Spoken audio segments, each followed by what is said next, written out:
अस्सलाम वालेकुम प्यारे बच्चों। उम्मीद है आप सब खैरियत से होंगे। आज आपको एक लोक कहानी सुनाने जा रही हूँ और इसका नाम है 7 साल की जान। दो भाई परदेस गए। एक गरीब था, दूसरा अमीर। दोनों के पास एक एक सवारी थी। गरीब के पास घोड़ी और अमीर के पास घोड़ा गाड़ी। चलते चलते रात हो गई। दोनों एक जगह ठहर गए। रात को गरीब की घोड़ी ने बछेरा दिया। बछेरा लुढ़क कर अमीर की गाड़ी के नीचे आ गया। सवेरा होते ही अमीर भाई ने अपने गरीब भाई को जगाया और कहा, उठो भैया, मेरी गाड़ी के रात बछेरा हुआ है। गरीब उठ गया और बोला, भला गाड़ी के भी कहीं बछेरा होता है? ये तो मेरी घोड़ी का मालूम होता है। अगर उसका होता तो उसी के पास होता, अमीर भाई ने कहा। दोनों में झगड़ा शुरू हो गया। बात कचहरी तक जा पहुंची। अमीर भाई ने जज को पैसा देकर अपनी तरफ कर लिया। बेचारे गरीब के पास सच्ची बात कहने के सिवा कुछ ना था। होते होते मामला बादशाह जार के पास पहुंचा। जार ने दोनों भाइयों को बुलाया और 4 पहेलियां उनसे बुझवाईं। उसने पूछा, बताओ सबसे ताकतवर और तेज, सबसे मोटी, सबसे नरम और सबसे प्यारी चीज दुनिया में कौन सी है? जार ने उन्हें सोचने के लिए 3 दिन की मोहलत दी। उसने कहा, चौथे दिन आओ और मुझे अपने जवाब बताओ। अमीर भाई कुछ देर सोचता रहा। तब उसे अपनी एक रिश्तेदार औरत याद आई और वो उससे पूछने के लिए चल पड़ा। जब वो औरत के यहाँ पहुंचा तो उसने उसे बहुत इज्जत दी और खूब आवभगत की। फिर पूछा, तुम्हारा चेहरा क्यों उतरा हुआ है? जार ने मुझसे 4 पहेलियां बूझी हैं और 3 दिन की मोहलत दी है। अच्छा तो बताओ क्या पहेलियां हैं? पहली पहेली ये है कि दुनिया में सबसे ताकतवर और तेज कौन सी चीज है? वाह, ये तो मेरे शौहर की घोड़ी है। इससे ज्यादा ताकतवर और तेज चीज कोई हो ही नहीं सकती। जरा चाबुक का इशारा हुआ और वो हवा से बातें करने लगी। अच्छा, दूसरी पहेली ये है, दुनिया में सबसे मोटी चीज कौन सी है? वाह, ये तो हमारा सांड है। वो इतना मोटा है कि खड़ा नहीं हो सकता।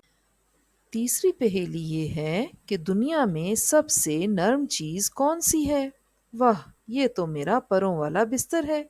मैंने ख्वाब में भी इससे नरम चीज कोई नहीं देखी। खैर, आखिरी पहेली ये है कि दुनिया में सबसे प्यारी चीज कौन सी है? ओह मेरा पोता एवनॉश, उससे बढ़कर प्यारा कौन हो सकता है भला? खुदा तुम्हें खुश रखे नेक बीबी। मैं अब समझ गया कि मुझे बादशाह को क्या बताना चाहिए। तुम्हारा बहुत शुक्रिया। अब बेचारे गरीब भाई की सुनो। वो रोता हुआ घर की तरफ चला। दरवाजे पर उसे अपनी 7 साल की बच्ची ने कहा, बाबा तुम फूट फूट कर क्यों रो रहे हो? रोऊं ना तो क्या करूं? जार ने मुझसे 4 पहेलियां बूझी हैं और मैं उनका जवाब जिंदगी भर नहीं दे सकता। मुझे बताओ पहेलियां क्या हैं? बेटी ने पूछा। अच्छा तो सुनो। सबसे ज्यादा ताकतवर और तेज, सबसे मोटी, सबसे नरम और सबसे प्यारी चीज दुनिया में कौन सी है?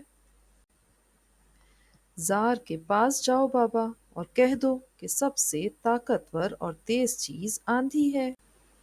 सबसे मोटी जमीन है, क्योंकि जो चीजें भी जिंदा रहती हैं और परवान चढ़ती हैं उन सबको वही खिलाती पिलाती है। सबसे नर्म हाथ है, क्योंकि आदमी चाहे जिस चीज पर भी लेटे सर के नीचे हमेशा अपना हाथ ही रखता है। और दुनिया में सबसे प्यारी चीज नींद है। तब दोनों भाई जार के पास पहुंचे। जार ने उनकी बात सुनी।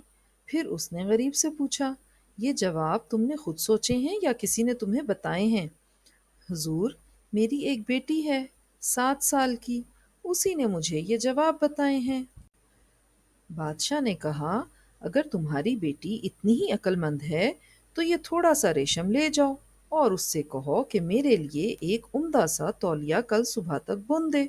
غریب نے ریشم لے لیا اور پریشان اداس گھر پہنچا۔ بڑی آفت آئی ہے میری بیٹی، اس نے کہا۔ زار کا حکم ہے کہ تم اتنے سے ریشم کا ایک تولیہ اس کے لیے بن دو۔ گھبراؤ مت بابا، بیٹی نے کہا۔ پھر اس نے جھاڑو کی ایک تیلی توڑ کر اپنے باپ کو دی اور کہا، اسے زار کے پاس لے جاؤ اور کہو کہ کوئی ایسا کاریگر ڈھونڈ دے جو اس تیلی سے ایک کھڈی بنا دے۔ اس کھڈی پر میں تولیہ بن دوں گی۔ غریب آدمی زار کے پاس پہنچا اور اپنی بیٹی کی بات کہہ سنائی۔ تب زار نے اسے 150 انڈے دیے اور کہا، یہ 150 انڈے اپنی لڑکی کو دو اور کہو کہ کل صبح تک ان میں سے 150 بچے نکل آئیں۔ وہ بیچارہ گھر آیا اور بیٹی سے کہا، آہ میری بیٹی، ایک بلا ٹلی تو دوسری آئی۔ یہ کہہ کر اس نے ساری بات کہہ سنائی۔ گھبراؤ مت بابا، بیٹی نے کہا، میں ابھی اس کا انتظام کرتی ہوں۔ بیٹی نے سارے انڈے پکا کر دوپہر اور رات کے کھانے کے لیے رکھ دیے۔ پھر اس نے اپنے باپ سے کہا، زار کے پاس جاؤ اور اس سے کہو کہ مرغی کے بچوں کے کھانے کے لیے باجرہ چاہیے۔ کھیت جوتا جائے، باجرہ بویا جائے، کاٹا اور صاف کیا جائے، سب کچھ ایک دن کے اندر اندر ہو جائے، نہیں تو بچے بھوکوں مر جائیں گے۔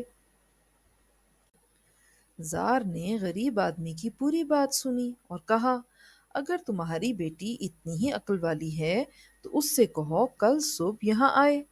نہ ننگی ہو، نہ بدن پر کپڑے ہوں، نہ پیدل ہو، نہ گھوڑے پر سوار، نہ ساتھ تحفہ لائے اور نہ خالی ہاتھ آئے۔ غریب آدمی نے سوچا، یہ کام تو میری بیٹی کے بس کا نہیں، اب تو آفت آئی کہ آئی۔ لیکن 7 سال کی بچی نے کہا، گھبراؤ مت بابا، شکاریوں کے پاس جاؤ اور میرے لیے ایک زندہ خرگوش اور ایک تیتر خرید لاؤ۔ غریب آدمی ایک شکاری کے پاس گیا اور اس سے ایک خرگوش اور ایک تیتر خرید لایا۔ دوسرے روز صبح سویرے اس کی بیٹی نے اپنے کپڑے اتارے، مچھلی پکڑنے کا جال بدن پر لپیٹا، تیتر ہاتھ میں لیا اور خرگوش کی پیٹھ پر سوار ہو کر محل کی طرف چل پڑی۔ زار اسے محل کے دروازے پر ملا۔ لڑکی نے جھک کر سلام کیا اور کہا، حضور، یہ آپ کے لیے تحفہ ہے۔ اس نے تیتر اس کی طرف بڑھا دیا۔ زار اسے پکڑنے ہی والا تھا کہ وہ پھر سے یہ جا اور وہ جا۔ بہت خوب، زار نے کہا، تم نے ٹھیک ویسے ہی کیا جیسا میرا حکم تھا۔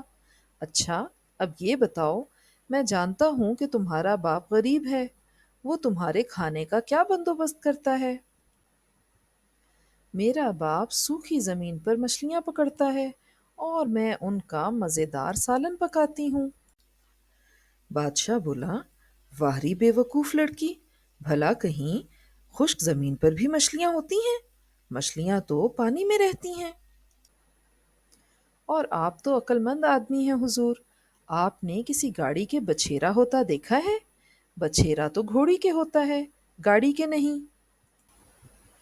اس پر زار لاجواب ہو گیا اور اس نے بچھیرا غریب آدمی کو دلوا دیا۔